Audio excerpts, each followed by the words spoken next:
Hey guys, welcome to Mitch's Vinyl Corner and thanks for stopping by. I've tried to film this video two separate times prior to this, but ran into technical difficulties each time, so hopefully third time's a charm and I can make it through this without any hiccups. So what we're going to talk about today is my Led Zeppelin collection. Led Zeppelin is one of my all-time favorite bands. They are the godfathers of hard rock and heavy metal. I mean, you got Robert Plant, the Golden God, probably one of the greatest, if not the greatest voices of rock and roll. Jimmy Page, one of the best guitar players ever. John Paul Jones, he's kind of the secret weapon of Led Zeppelin. And then you got Gonzo, John Bonham, the greatest drummer of all time. Hands down. Nobody even comes close. So before we actually get into my collection, I wanted to talk about a couple of things.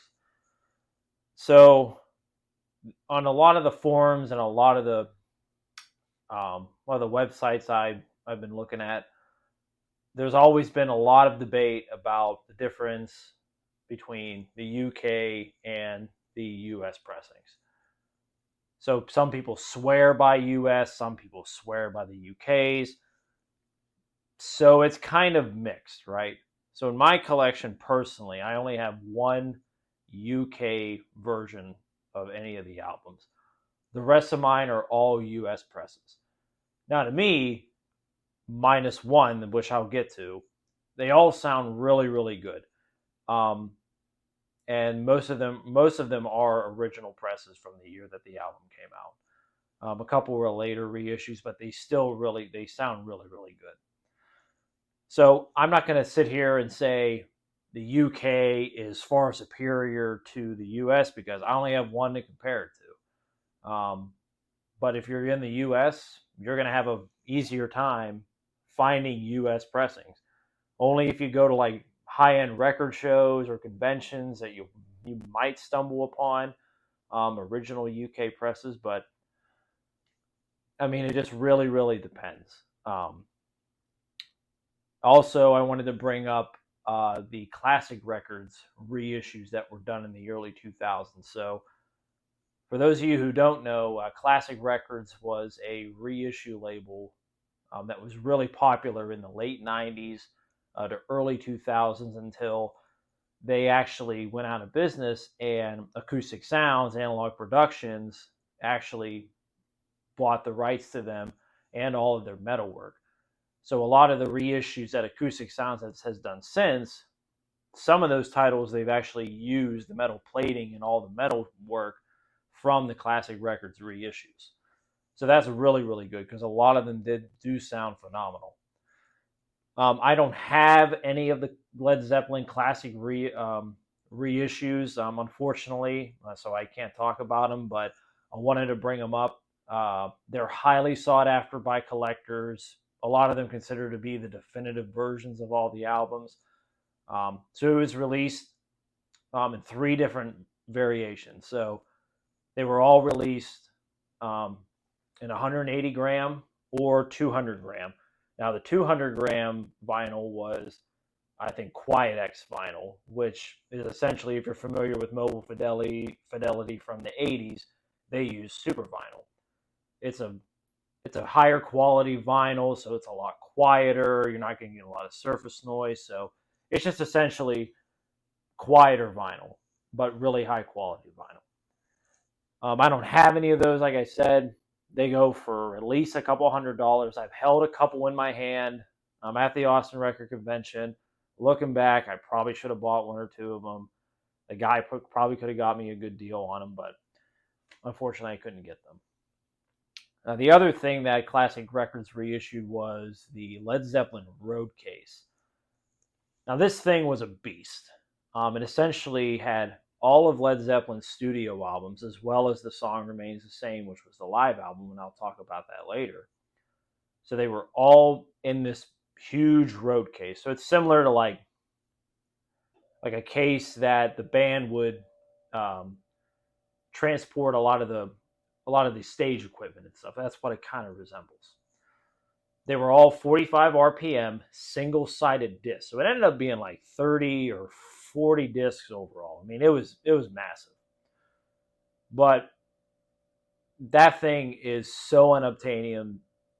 I don't even know how many they issued out or released. I think it was maybe less than 1,000. I could be wrong, but it was very limited number quantity.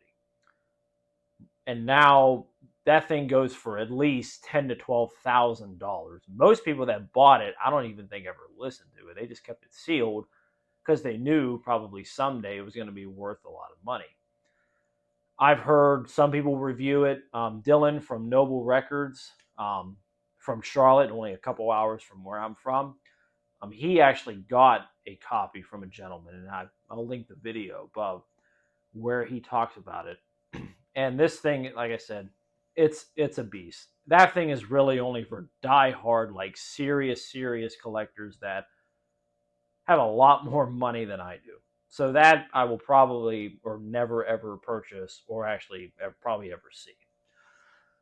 Now the classic records reissues, I'm gonna try to go collect them eventually. The other one I wanted to bring up was the current imprint issues. So in 2014, Jimmy Page, who's pretty much like the overall seer of everything Led Zeppelin these days, they released all the studio albums and all the official releases. They were all released again. They are all still in print now. They're like 25, $30. There's different variations of them. Some of them come with a live album. There's the deluxe box sets where there's CDs, unreleased, alternate mixes, so for all the albums. So there's a pretty big reissue campaign. I personally haven't heard any of them, so sonically I can't tell you how they sound like. The big complaint around the vinyl community is that they were all sourced from digital files, not the original analog tapes. Unlike the classic records reissues, they were all done from the original analog tapes. So I can't tell you how they sound if you're just really getting into vinyl, or if you don't have any Led Zeppelin albums and you really don't want to spend time digging for original presses, or you just want to have a copy to have a copy. Go ahead and buy those. They're still in print. They're not that expensive, and you can pretty much get them anywhere. So, starting off with Led Zeppelin 1. Now, this was released in 1969, and it was a tour de force. I don't think anything before sounded like this. Like, this was the blues turned up to, like, level 12. I mean, Dazed and Confused, You Shook Me, Communication Breakdown. There's just, this album is just a banger in every way, shape, or form. So the copy that I have is actually a first UK pressing. Now I say first UK pressing, but it's a late first UK pressing. Original first pressings in the UK actually had the turquoise band name on the front cover. So with that one, a lot of people said it was a different mix. That one is highly sought after by collectors. That thing goes for a couple grand at least nowadays. So that one's pretty expensive, and more than likely most of us will probably never get that one. But this one in particular I got at the Austin Record Convention. The gentleman that was selling it, it was two of them, two gentlemen from the UK who I talked with, got to know, got friendly with, and we're just kind of talking, and he had this up on the wall, and I asked to see it, and I saw that it was a UK original, and he had it for about $150, and I walked out with it for 125, and it's practically near mint. There's not a scratch on this thing, and this thing is just incredible sounding. I mean, it's really, really good. If you can stumble upon a UK pressing for a good price, I highly recommend you get it. I did have an original US pressing cut by George Piros, which is considered by many to be probably one of the better sounding US pressings. That one is really, really good. If you can find one, go get yourself a George Piros. They're not that expensive. However, I got rid of that one. I gave it to a friend of mine whose daughter is really getting into vinyl, and she really likes Led Zeppelin. So I upgraded my copy, so I just wanted to give her that one.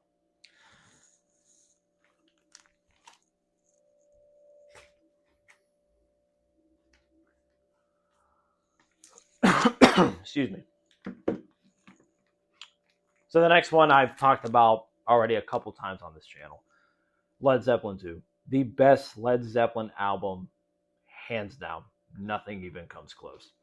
So I have a Monarch pressing and a specialty pressing. That's just different record plants. But these are original US pressings cut by the legendary Robert Ludwig. You can find these, if you dig hard enough, you can find Robert Ludwigs out there. Now they're going to vary in price and they're going to definitely vary in condition because this thing was played to death. It was cut really hot. In my top 5 rock and jazz records you should own, I really talk about the cutting of this album and everything, so I'm going to skip that part for this purposes of this video.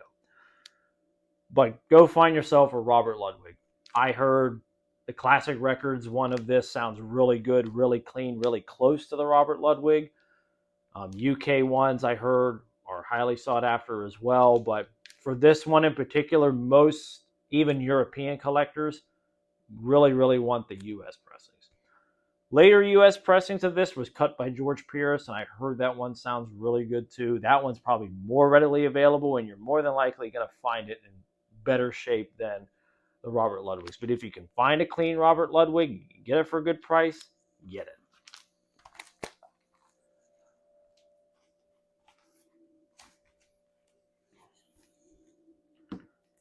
Now, Led Zeppelin 3. This is a really good album. I really enjoy it. I don't think this one gets talked about as much, at least in my opinion. You got the Immigrant Song on here. You got Tangerine. You got some really good tracks on here. This is not an original pressing. The original pressings were from 1970. This is a 1974 U.S. reissue pressing. It's in really good shape, and to me, it sounds really good. I really have no complaints with this one. If you can find an early 70s Led Zeppelin 3, I highly recommend it. From what I've read to anything after like 1975 for this album particularly, like the sound quality goes from really good to really shitty. So if you can find anything like pre-1975 for Led Zeppelin 3, I highly recommend it. I picked this up for about $35. So I couldn't pass it up.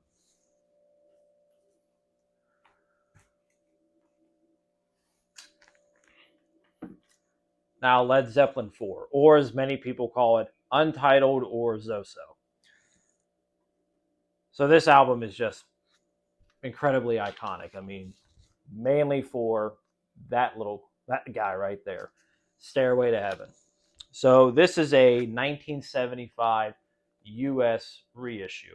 Now, I purchased this sealed at the Hollywood Record Convention or Hollywood Record Show back in California about 2 years ago. November of 2022 is when I picked this up. It was sealed, near mint. I got it for $50, so I couldn't pass it up. It's got the original price tag on it. It's got the hype sticker. So original pressings did come with a hype sticker for Stairway to Heaven, and it also came with the track listings on here too. Now, I don't have another pressing to compare this to. I know a lot of people swear by the UK issue for this album particularly. But the cool thing about this reissue is that when you look in the dead wax, remember how I was saying you'll look for RL in the dead wax. This one has Pecco and Porky in the dead wax, which I can't remember the engineer's name. I think name was George Peckham. I think that's his name. So he was a mastering engineer. But apparently, this one in particular uses the same stampers and mastering from the original UK and US pressings from 1971, which are the better sounding ones. So this one sounds absolutely amazing. I mean, it just has so many dynamics in it. It's got thunderous bottom end. It's got really good highs. It just sounds super clean and it's super good. So I was really lucky to find a 75 pressing only 4 years after the original release. Really good shape. So I'm really happy with this one. This album is plentiful. You can find other US copies out there. Again, like I said with Led Zeppelin 3, the later in the 70s that you go, the worse the sound quality is. So I'd stay for like early pre 1975.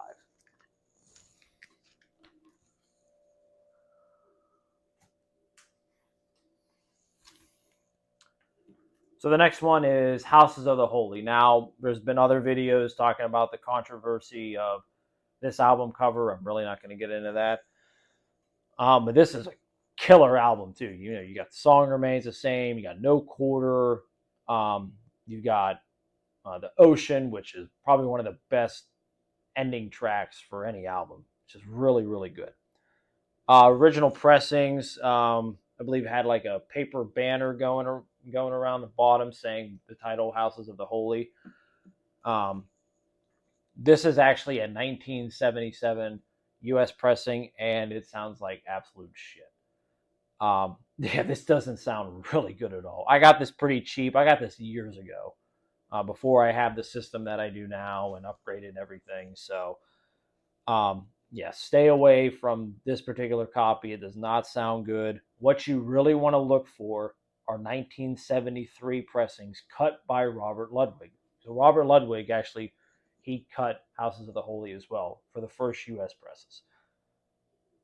Um, I've stumbled upon a couple of them. I couldn't get them at the time, or I bought something else that was more important. So I definitely really need to upgrade this particular copy that I have, because it really does not sound that good, unfortunately. But it's a killer album.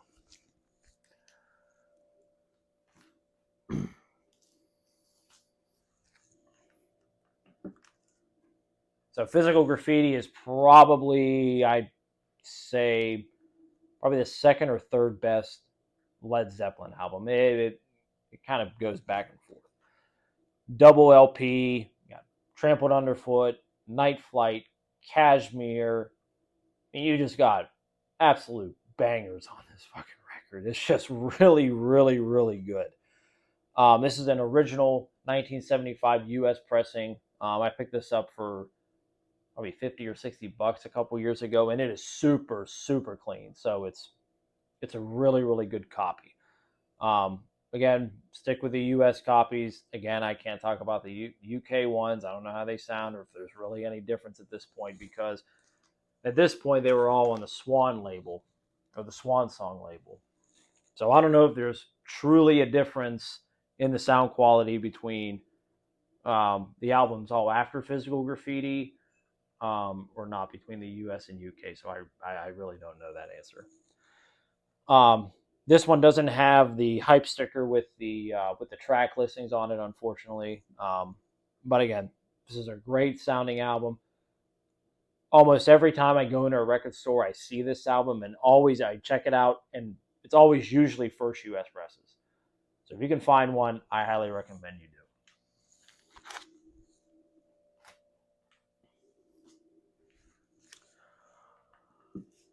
The next one is Presence. So this album doesn't get talked about as much. I think many people consider this to be maybe the worst Led Zeppelin album. I mean, to be honest, there's not a bad Led Zeppelin album. I mean, if I could be quite frank with you, I don't think there's a bad Led Zeppelin album, but this one's kind of you know, compared to everything else that they released. I mean, this one's still good, but yeah, it's kind of on the bottom tier. I mean, Achilles' Last Stand is such a great fucking song. I mean, wow, I love that song. One of my favorite Led Zeppelin songs. Um, yeah, this one also originally came with a hype sticker with the track listings. This one doesn't either. This is pretty much a near mint 1976 U.S. pressing. I picked this thing up for 40 bucks about a year or so ago, and it sounds really, really good. So again, U.S. presses for this album, plentiful. They're easy to find. Go find yourself a clean copy. You're gonna be pretty happy.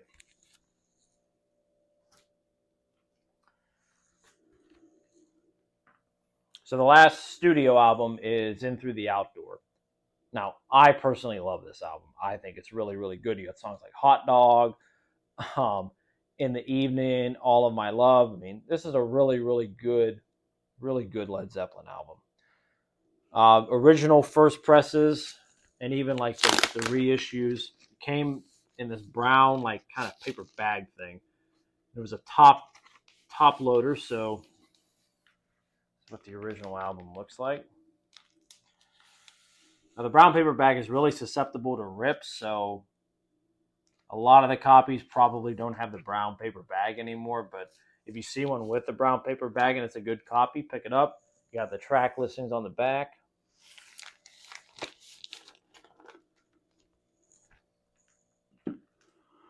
This is a really, really good Led Zeppelin album, like I said. So this is like, again, this is the last studio album that Led Zeppelin released.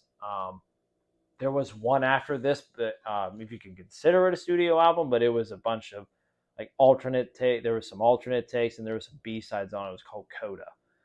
I do have that album. If I just don't have it on vinyl, it's pretty good. You got some kind of like unknown tracks on there, ones that like really didn't like make it on any other albums, and I think it's really, really good. If you go find a copy, go pick it up.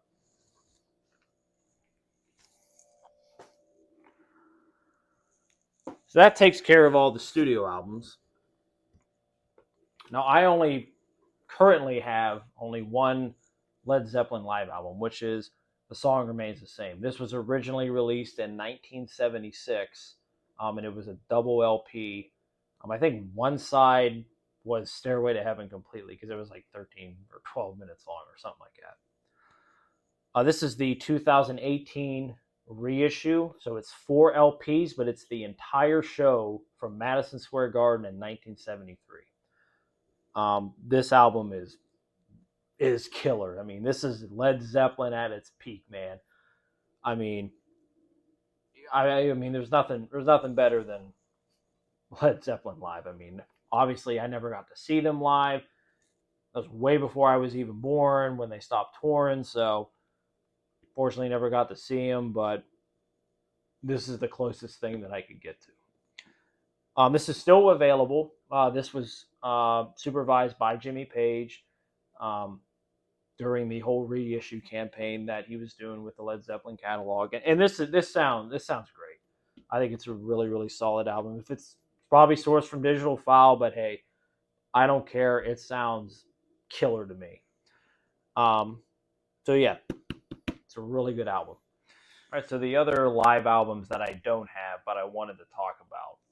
The first one being the BBC sessions. Now, the BBC sessions were a collection of recordings that were done at the BBC studio between, I think it was like 1969 and like 1972.